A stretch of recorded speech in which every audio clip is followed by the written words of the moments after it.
kun ji masoya na hakika Umar sannan ga Maryama.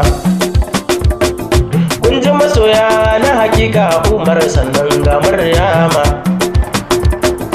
Rabbu na roƙa farko shine ka iya mana ba kowa ba, da kalamai zan burge Umar kai har ma Maryama. Da masoya ne na gaske a fannin su har sun daga tuta, daga koyo na ji an ce iwa da gwani ne ba karya ba, daga so ne aka juya kauna Umar har kun saba. Da yaba ku Maryama da Umar wannan ya zama tilas, babu irin ku kuma babu kamar ku, fadar ku ta sanin da dage Umar kenan sai alhamdulillah domin kayo sa'a kai nasara ba.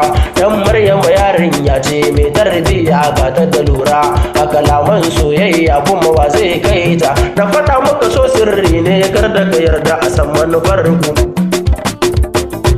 Umar ka rike ta amana, Maryama ya ce mai alkunya, so ne ya zamo sanadi a tsakani san ba kwajayayya. Maryama Umar ya faɗa min sanda yake miki bai adadi, basilar haka ne ma ya faɗa min in yi yabo a gare ki na ƙara a kin wuce tsara.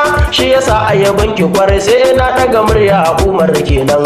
Ga Maryama Jafar na muku fatan kai, Rabbu na roƙa ya tsare ku da sharrin mugu ko wane ne har da magauta.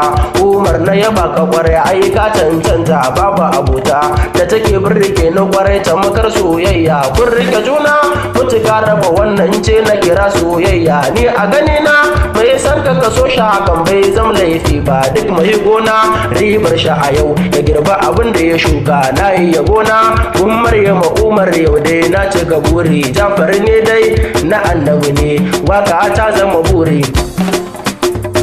A kunji masoya na hakika, a kunji masoya na hakika Umar kuma ga Maryama.